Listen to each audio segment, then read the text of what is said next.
Greetings, greetings, greetings. You are now tuned into the vault. Trust Christian own, not to control everything. Just want to thank you for tuning in live, listen to replay. Always appreciate everybody that tunes in live, listens in the replay. This is the vault, episode 630. Episode 630. Who is your successor trustee? Definitely thankful to do this episode. And this episode definitely is going to give a lot of value to a lot of trustees. A lot of trustees have asked about this topic throughout the years, and we're really thankful that we can bring this particular topic to the platform today. So, this episode in particular is going to be about who is your successor trustee. Definitely a very wanted topic. We had a consultation earlier, and still making it a point to go over the same things with trustees throughout the years. And so, if you'd like to get in trustee training, Christian at trustchristian.com. That's the email you can reach out to, Christian at trustchristian.com. We're just going to go ahead and hop into the episode here. And so, this episode is titled, Who is Your Successor Trustee? And the reason why we didn't even want to change it to part of the conversation that we're going to have is because that's what trustee training is all about. Trustee training is about being able to put people in a position where when they sit here and they say, well, what are my children going to do? How are my children are going to benefit? What's going to happen if my children want to benefit from this asset base that I put together? Well, we talked about it a few ways to some trustees, and one of them is your children can be trust fund babies or they can be trustees. You hear the difference? Once again, your children can be successor trustees or they can be a beneficiary. If they're a beneficiary, excuse us, when we say beneficiary, we talk trust fund baby. If they're gonna be a trust fund baby, they're a beneficiary. That means they don't have any control. That means they're not planning on growing the assets of the trust. Traditionally, they're not planning on doing anything. Why? Because if they're an active trustee, there's levels to trusteeship. So it doesn't have to be a fiduciary trustee, doesn't have to be a voting trustee. They can be non. So when we talk about these successors, once again, it's really just training our children for the next gen, training their children for the next gen, and having them sitting in meetings, once again, being able to be aware of what's going on. Maybe not all the finances, but they're aware of some of the financial decisions that are being made. Successor trustees look like children that are. Some people would consider them forced to go to school. They're not forced to go to school.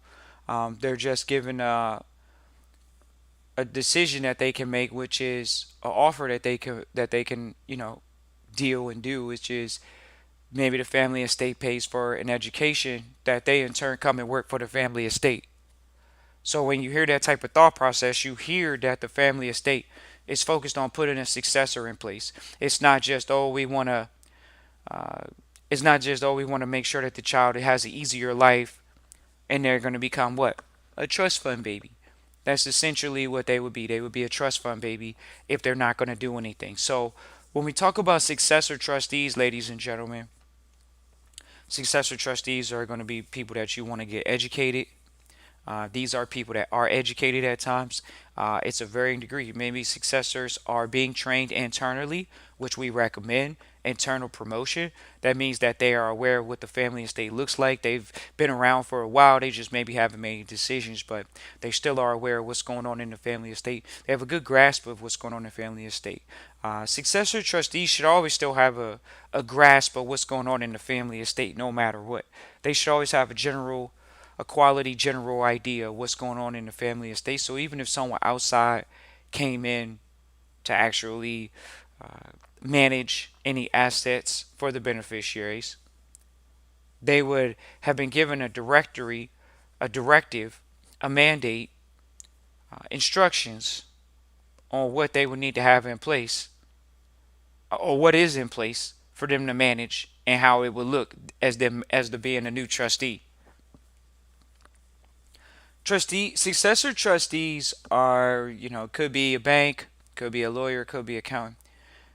It could be various different people, ladies and gentlemen. Uh, why? Because they're trustees. They're someone that the trust elects. You as the trustee previously elects that if they decide to take that position, that's what it is. They're the trustee now of those assets. You could say, oh, well, these people need to be qualified. You would like to know, are they qualified? Well, it's always important to find out what are the qualifications of this particular person. They may have some level of business acumen, but they may not. And this is something that can be challenging for trustees that don't have high levels of business acumen. They may say, well, why would that, why, how can they get through, or how would they be able to make it if they don't have business acumen? Well, because there could be other trustees and they're just, once again, a successor. It's not a situation where they're going to be the sole trustee. They're just a successor trustee in a trust predicated to a previous trustee leaving. So, okay, once again, trustee in that position may have some level of business acumen, may or may not. They may be quote unquote a trustee for a specific reason. Maybe they are excellent at risk management, so they have an education in risk management. That doesn't mean that they're necessarily making financial decisions on actually pulling a trigger, but they may have some risk management education. They may have education that's associated with uh, trusteeship, uh, where the trust may be paying for them to do something, quote unquote, paying for them to do something as far as enabling the trust to grow. So they may be out to grow assets, and in turn, uh, they had a specific education that related to growing the assets, but it still doesn't mean that they're always in a position of making financial decisions or being a sole trustee. So once again, varying educational level. Once again, varying educational requirement based off of you all as the current trustees setting up for the successor trustees. When do you determine your successor trustee?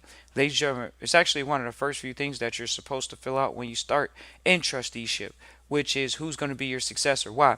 Because at any moment something can happen. So for that reason, if everything's about planning for the next generation, it is about making those tough decisions early on, regardless of the fact that it may not be the you want to make it the best person too. But if you don't, because you just want to put someone in that position that you trust, because that could be important too. Once again, who is your successor trustee? Someone that you trust. And here's one of the mentors you say you trust them with your wife in a room. That's it. You gotta trust them with your family. Who's your successor? That's who's your successor trustee. So definitely wanted to talk about this today. Successor trusteeship. This is one of those things where you can groom them, you can train them internally. You can the family estate can send them to school, get educated. These people should be sitting in the room at all times. Traditionally, even if they don't have decision making ability, if it's going to be children, they could be sitting in a room as young as 4 years old. You hear athletes saying, "Oh, I was sitting in the room, I was playing with the ball at 3, 4 years old." Well, this is the same exact thing. Having your family in the room early on, or having specific trustees, successor trustees in the room early on, it just grooms them to the environment. Very much so grooming. Uh, Once again, is it trustee? Is it someone that you trust? Is it a family member? Who is your successor trustee? Your successor trustee. That's what we're talking about. These are the people that are going to manage for generations to come. We want to put things in place for them that make them have standards. We want to make sure that they uphold the values. Somebody says, well, what happens if they don't do their job? Can we put something in place for somebody that didn't do their job? Yes, you can. You can have, once again, maybe someone else that, once again, we don't want them to be the sole trustee. So if they're not the sole trustee, then there could be another trustee that has a specific role to make sure that there's a checks and balances on both sides of the table for each particular individual. One of the things that we really like is a voting system and a ranking system. It's challenging for people to really hear that because you will be ranking your family members on how well they did as a trustee that year. Everybody doing an internal audit of their skills, and then the other trustees or team members doing an audit of their skill set and what they saw, maybe areas they can improve on. And in turn, some people don't want to know, but we're in systems where we work with families where not only do they rank the family members, but if somebody's not doing their job, they can definitely be dismissed from their position. It's one of those things.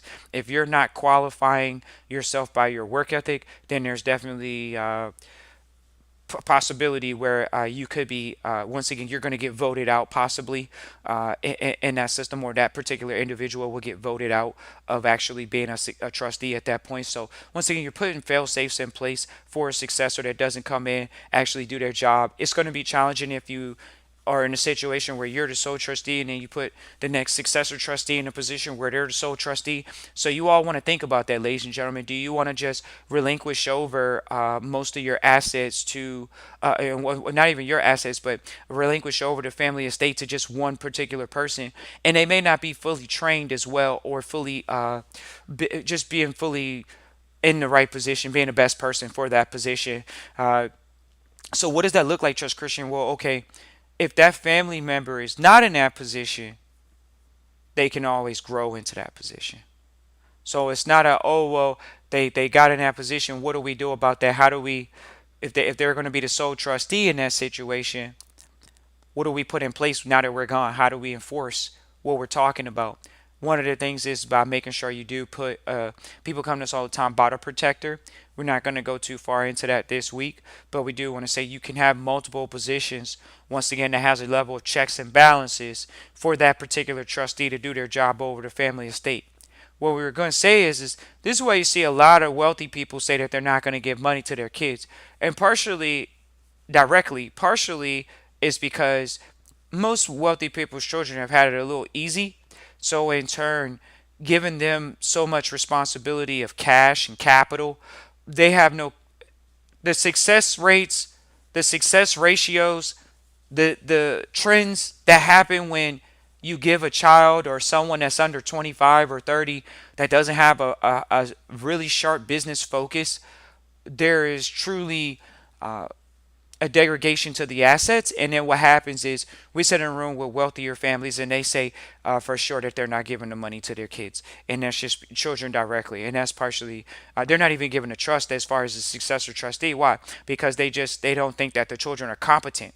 Once you see that the child may not be competent, that could be a red flag to say we're not going to do it directly to the child as far as them being a successor. So you're still going to proactively find a bank. You know, you can have a bank manage the family estate, especially if it does have some assets in there. There are banks that do that. There are trustee services that they provide at some of your bigger financial institutions based off the asset base. So this is a big reassurance to a lot of the families that say, "Oh, Trust Christian, we gonna get in trust. No, Trust Christian, we in trust." But then when it comes down to it, they don't have a successor trustee, and, no, and lo and behold, it could be just the bank, where the bank has a successor trustee that, once again, if it's a good passive estate, passive, you're going to feel they're going to be a lot more likely to manage it. If it has a lot of moving parts, more active businesses, you're going to see them probably shun financial institutions. You can sell off those assets to institutions, and then in turn you can have cash on cash,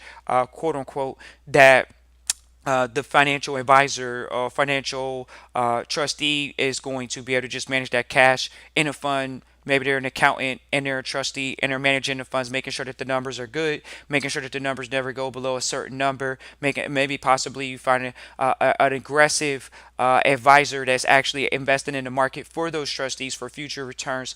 A lot of the times you're going to have to deal with advisory firms that are going to have to continuously make investments on behalf of the family estate, because the dollar bill is losing value just like every other currency.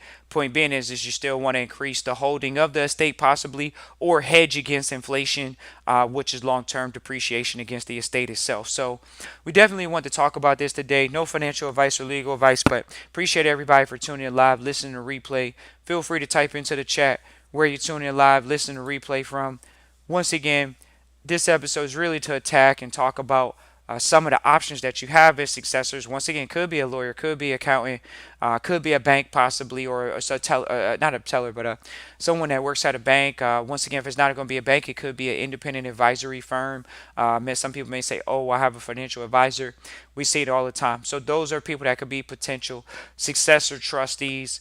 Very, very important. So appreciate everybody for tuning in live, listen, replay. Feel free to type into the chat where you tune in live, listen, to replay from. But definitely appreciate you all for tuning in live, listen, to replay. Just really wanted to do this episode. Once again, we got a bunch of trustees that have gone through the program, going through the program right now. And succession is a big deal for them. Why? Because we have multiple generations on the line, so we can see that succession is what the line's all about.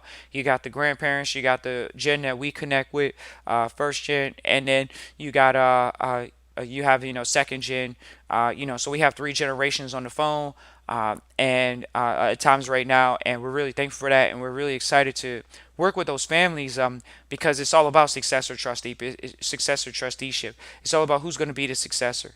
Who's going to manage this afterwards? What system are we going to put in place to manage these assets afterwards?